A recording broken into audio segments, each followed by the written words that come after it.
Good afternoon children. అమ్మని తిట్టచ్చా? నాన్నని, మన టీచర్ని తిట్టకూడదా? ఓకే. మన అక్కను అన్నయ్యను ఎందుకు తిట్టకూడదు? ఇంకా పెద్దోళ్ళని తిట్టకూడదు. ఇంకెందుకు తిట్టకూడదు? అమ్మని నాన్నని మనం ప్రేమిస్తాం, వాళ్ళని ప్రేమించాలి, వాళ్ళని తిట్టకూడదు. గురువుని గౌరవిస్తాం, అవునా? మరి అమ్మని నాన్నని చెల్లి అక్క ఎవ్వరూ తేడా లేకుండా, ఈ టీచర్ అని గాని పెద్దోళ్ళని గాని వీళ్ళెవ్వరూ తేడా లేకుండా పచ్చి బూతులు తిడుతూ ఉంటారు కొంతమంది. ఎప్పుడైనా చూసారా? విన్నారా? Very good. వాళ్ళే ఇప్పుడు మనం మాట్లాడుకుంటున్నాం కదా, ఎవరబ్బా అసలు మాకు డ్రగ్స్ గురించి ఎందుకు చెప్తున్నారు, మేము చిన్నపిల్లలం కదా, మాకు అర్థం కావట్లేదు కదా అనుకుంటున్నారు కదా. సో మీరెవరినైతే రోడ్డు మీద చూస్తూ ఉంటారో లేదా టీవీలో కూడా చూసే ఉంటారు, వాళ్ళకి ఇది మా అమ్మ మా నాన్న వీళ్ళని తిట్టకూడదు అనే ఇంకిత జ్ఞానం ఉండదు. దేనివల్ల? ఆ గంజాయనో లేదంటే ఆ కొకైనో ఇప్పుడు చెప్పారు కదా, మత్తు పదార్థాలు తీసుకోవటం వల్ల వాళ్ళకి ఆ సెన్స్ అనేది పోతుంది. ఎరే వీడు చిన్నోడు, వీడిని కొట్టకూడదు, వీడి దగ్గర ఏదో గోల్డ్ చైన్ ఉంది అది లాగేసుకోకూడదు, అది మంద కాదు అనే సెన్స్ వాళ్ళకి ఉండదు. వాళ్ళకి ఏముంటది ఎంతసేపు?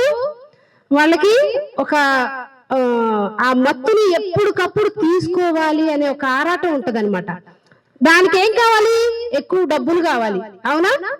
సో ఆ డబ్బులు కావాలంటే ఏం చేయాలి? ఇప్పుడు సార్ వాళ్ళు చెప్పారు కదా, డబ్బులు లేకపోతే ఏం చేస్తారు వాళ్ళు? ఎవరో ఒకరిని కొట్టో తిట్టో దొంగతనం చేసో డబ్బులు తీసుకొని ఆ పని చేస్తారు. మరి అలాంటి వాళ్ళని ఏం చేస్తారు? పోలీసులు అరెస్ట్ చేస్తారా? మన ఇంట్లో ఏదైనా తప్పు చేసాం అనుకో, ఫస్ట్ మన అమ్మ మన నాన్న ఏం చేస్తారు? మనల్ని ఫస్ట్ వార్నింగ్ ఇస్తారు, అవునా? ఏం చేస్తారు? ఏంటి పని, ఇంకోసారి చేసావా జాగ్రత్త అంటారు, అవునా కదా? ఆ తర్వాత ఏమంటారు? అసలు ఎందుకు నానా నువ్వు ఇలా చేసావు, ఇలా ఎందుకు చేయవలసి వచ్చింది అని మనకి కౌన్సిలింగ్ ఇస్తారు, అవునా? అంటే మనతో మంచిగా మాట్లాడతారు. ఇంకెప్పుడు నువ్వు ఇలా చేయకు, ఇలా చేయడం వల్ల నీకు చెడ్డ పేరు, నాకు చెడ్డ పేరు, ఇది నీకు నష్టం చేస్తుంది అని చెప్తారా లేదా? సేమ్ అలాగే ఎవరైనా సరే ఇలాంటి మత్తు పదార్థాలకి అలవాటు పడిన వాళ్ళకి వెంటనే అరెస్ట్ చేయరు. వాళ్ళు ఏం చేస్తారంటే, ఫస్ట్ ఇప్పుడు సార్ చెప్పారు కదా, డి అడిక్షన్ సెంటర్స్ అంటారు, అందులో కౌన్సిలింగ్ ఇస్తారు. కౌన్సిలింగ్ ఇచ్చి వాళ్ళు మారటానికి ఒక 3 to 6 months వాళ్ళకి మంచి మాటలు చెప్పి వాళ్ళని కౌన్సిలింగ్ చేసి చక్కగా ఇంటికి పంపిస్తారు. అలా చేసినా కూడా ఒకవేళ ఏదైనా సరే ఈ దొంగతనాలు లేకపోతే ఎవరైనా చంపేయడమో ఇలాంటివి చేశారనుకో, అప్పుడు అరెస్ట్ చేస్తారు. ఓకే. సో ఇప్పుడు ఇది మా 5 బాధ్యత మాత్రమే కాదు, మనందరి బాధ్యత కూడా, అవునా కాదా? ఇంట్లో అమ్మ ఒక్కతే పని చేస్తే చాలా, మనందరం పని చేయాలా? అమ్మకి సాయం చేస్తామా లేదా? ఎంతమంది సాయం చేస్తారు? మీ అమ్మకి చేతులు ఎత్తండి. గుడ్. నాన్న ఏ పని చేసినా సరే మనం హెల్ప్ చేస్తాం, అవునా? మన అన్నయ్య ఏదైనా పని చేస్తుంటే హెల్ప్ చేస్తాం. ఇలాగే సేమ్ మేము కూడా మీ ఫ్యామిలీ మెంబర్స్మే, అవునా? సో మీ ఫ్యూచర్ బాగుండటం కోసం మేము 5 సైకిల్ తొక్కుకుంటూ వచ్చాం. సో మీరందరూ కూడా మాకు సపోర్ట్ చేయాలి. ఏ విధంగా సపోర్ట్ చేయాలి?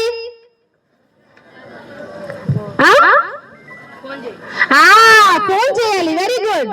ఎవరైనా ఇందాక చెప్పుకున్నాం కదా, అలా తేడాగా ఉంటే మీకు అనిపిస్తే, ఎక్కడైనా కనిపిస్తే సైలెంట్ గా మీ అమ్మ ఫోన్ నుంచో మీ నాన్నగారి ఫోన్ నుంచో సైలెంట్ గా ఫోన్ చేసి పలానా ఏరియాలో ఇలా ఏదో తేడాగా ఉన్నారు సార్ అని చెప్పి పెట్టేస్తే చాలు. మీ పేరు చెప్పక్కర్లా, మీరేం చదువుకుంటున్నారో చెప్పక్కర్లా, మీ అమ్మ మీ నాన్న పేరు కూడా చెప్పక్కర్లా. ఓకేనా? సో ఇది మీ బాధ్యత, ఓకేనా? సో ఇంకొక విషయం కూడా చూడండి, మన ఫ్రెండ్స్, మనం ఎలాంటి ఫ్రెండ్స్ ని సెలెక్ట్ చేసుకుంటాం అన్నది చాలా ముఖ్యం, అవునా? మీ అందరికీ ఫ్రెండ్స్ ఉన్నారా? ప్రతి 5 అంటే 5 ఉంటే అందులో ఒక 4 ఒక్కొక్క బ్యాచ్, అవునా? లేదా ముగ్గురు ఒక బ్యాచ్. కనీసం ఆ బ్యాచ్ లో 3 4 5 ఒక బ్యాచ్ గా ఉంటారు. ఆ బ్యాచ్ లో ఒకడు చాలా తెలివిగా ఉంటాడు, అన్ని సలహాలు చెప్తూ ఉంటాడు, అవునా కదా? యాక్చువల్లీ వాడిది మన ఏజే అయినా సరే. ఇంకొకడు ఎప్పుడు నెగిటివ్ గా ఉంటాడు, అది వద్దురా బాబోయ్, ఇది వద్దురా బాబోయ్ అంటా ఉంటాడు, అవునా? ఏం చేద్దామన్నా. ఇంకొకడు ఉంటాడు, ఏం కాదు పదరా చేద్దాం, ఏంట్రా ఏం కాదురా అంటా ఉంటాడు, అవునా? ఇంకొకటి మాత్రం మంచిగా సలహాలు చెప్తుంటాడు, రే నేను ఇది చెప్తున్నానా, ఇదే చేయాలి, ఇలా చేయకపోతే నేను నీతో ఫ్రెండ్షిప్ చేయను అంటాడు, అవునా కదా? సో ప్రతి బ్యాచ్ లో ఇలాంటి అమ్మాయిలు కూడా అంతే, ప్రతి బ్యాచ్ లో ఇలాంటి వాళ్ళు ఉంటారు. ఓకే గుడ్, ఉండొచ్చు, తప్పలేదు. కానీ మన ఫ్రెండ్స్ మనకి ఏం చెప్తున్నారు? ఇప్పుడు మీరు అంటే చిన్నపిల్లలు కాబట్టి మీకు ఇంకా ఈ డ్రగ్స్ లాంటివన్నీ మీ జోలికి రాకపోవచ్చు. కానీ ఈ స్కూల్ అయిపోయిన తర్వాత మీరు కాలేజ్కి వెళ్తారు కదా, అప్పుడు మీకు అలాంటి వాళ్ళు ఎదురవుతారు. మరి అలాంటి వాళ్ళు ఎదురైనప్పుడు మీరేం చేయాలి? 197 కాల్ చేయాలి. 197 కాల్ చేయడానికంటే ముందు నో చెప్పాలి.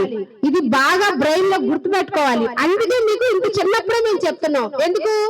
ఎక్కువ సార్లు చెప్పగా ఏమవుతుంది, మన మైండ్ లో స్టోర్ అయ్యి అది అలా ఉంటది. ఎప్పుడైనా డ్రగ్స్ అని వినపడగానే అమ్మో డ్రగ్స్ అని అప్పుడెప్పుడో చెప్పారు బాబోయ్, దీనికి దూరంగా ఉండాలి అని ఆ అలర్ట్నెస్ మన మైండ్ మనకి గుర్తు చేస్తూ ఉండాలి. అందుకోసమే మీకు ఇన్ని సార్లు చెప్తున్నాం. స్టేజ్ లో ఎంతమంది ఉన్నారో అందరూ డ్రగ్స్ చెప్పారా లేదా? అవునా? సో ఇది బాగా గుర్తు పెట్టుకొని డ్రగ్స్ అనే మాట ఎప్పుడైనా మీకు వినిపిస్తే దానికి వెంటనే ఏం చెప్పాలి? వెరీ గుడ్, నో చెప్పాలి.